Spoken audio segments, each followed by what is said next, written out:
Next क्या आपका GST, goods and services tax. GST और goods and services tax is a comprehensive indirect tax. Comprehensive indirect tax था मतलब कि जो भी जितने भी इनडायरेक्ट टैक्सेस थे उनको हटा के एक टैक्स बना दिया गया जिसको हम बोलते हैं GST, goods and services tax, which has replaced many indirect taxes in India. The goods and services tax Act was passed in the Parliament on 29th March 2017 और ये पार्लियामेंट में पास किया गया कब 29th March 2017 को।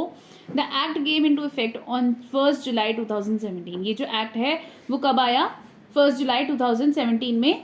केम इनटू इफेक्ट मतलब अब उस दिन से उस 1st July 2017 से लागू होना शुरू हुआ। It is comprehensive multi stage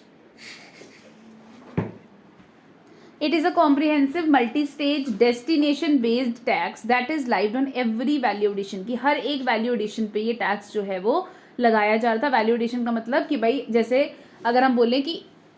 basically कि भाई अगर मैंने एक लकड़ी लाई हूँ, लकड़ी से मैंने टेबल बनाया तो उसकी वैल्यू एडिशन पे ये जो टैक्स है वो लगाया जाता था। ठीक है, GST has been identified as one of the most important tax reforms post independence की। इंडिपेंडेंस के बाद जीएसटी जो है वो सबसे एक इम्पॉर्टेंट जो है वो टैक्स रिफॉर्म लाया गया इंडिया की हिस्ट्री में इंडिपेंडेंस के बाद। The government of India implemented GST following the code credo of one nation and one tax. अब जो गवर्नमेंट ऑफ इंडिया ने जीएसटी इम्प्लाई किया, जीएसटी लगाया, और किस क्रेडो मीन्स कि किस एक उन्होंने क्या चीज स्प्रेड करने के लिए ऐसा करा, वन नेशन वन टैक्स कि भाई हमारा एक नेशन है और एक ही टैक्स हम लगाते हैं। And wanting unified market in order to ensure the smooth flow of goods and services across the country कि भाई पूरी कंट्री में हमारा एक यूनिफाइड मार्केट है। यूनिफाइड मार्केट मतलब एक समान है हमारे लिए सारी मार्केट, कहीं पे भी जो है वो डिस्क्रिमिनेशन नहीं है। वन नेशन वन टैक्स बोला गया। Tax, apart from being a source of revenue for growth, also plays a key role in making the state accountable for its paid taxpayers। वो कहता है कि जो हमारा tax apart from other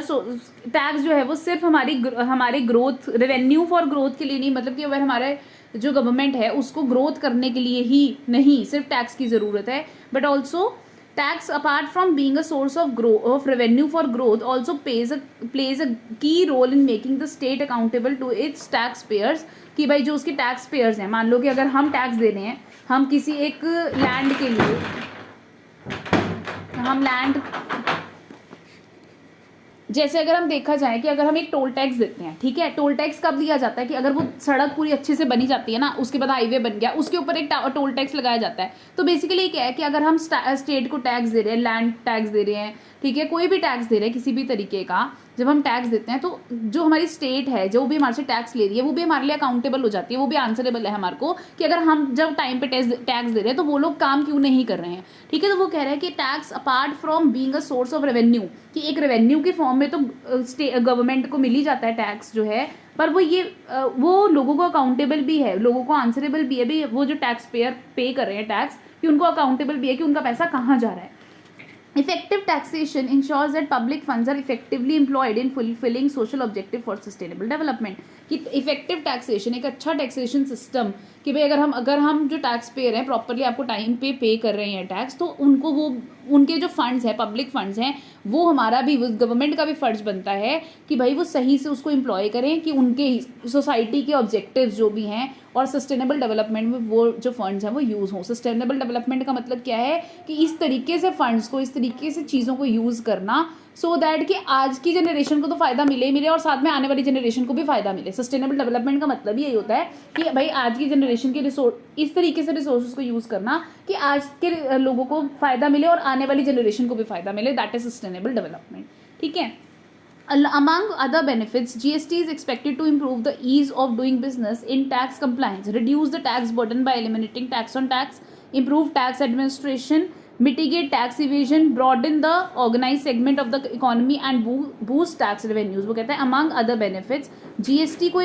is expected to improve। GST की वजह से क्या क्या एक्सपेक्ट किया जा रहा था कि जो जो चीज़ें इंप्रूव होंगी, डूइंग बिजनेस कि भाई टैक्स में जो है टैक्स कंप्लायंस कि भाई अगर कोई भी बिजनेस कर रहे हैं और उसमें हमारे को टैक्स पे करना है, या जो भी टैक्सेस का रोला था पहले जो बहुत ज़्यादा हुआ करता था, पर जीएसटी के आने की वजह से थोड़ा आसान हो गया। Reduce the tax burden bye eliminating tax on tax की जो है एक टैक्स के ऊपर काफ़ी सारे टैक्सेस और लगते थे वो सब हटा दिया गया, उसका बर्डन खत्म हो गया। इम्प्रूव टैक्स एडमिनिस्ट्रेशन की टैक्स को अच्छे से एडमिनिस्टर करा जाए कि भाई कौन सा बंदा पे कर रहा है कौन सा नहीं पे कर रहा है, ये सब हम आराम से चेक हो जाए। मिटिगेट टैक्स इवेजन की लोग जो है वो टैक्स से बचते हैं जो वो खत्म हो जाए। Broaden the organise segment of the economy, और जो हमारी ऑर्गेनाइज सेक्टर है economy of the economy and boost tax revenues की हमारी जो ऑर्गेनाइज सेक्टर के अंदर आ जाए हमारा टैक्सेस का भी काम, कि अनऑर्गेनाइज ना रहे, सब कुछ ऑर्गेनाइज्ड हो जाए।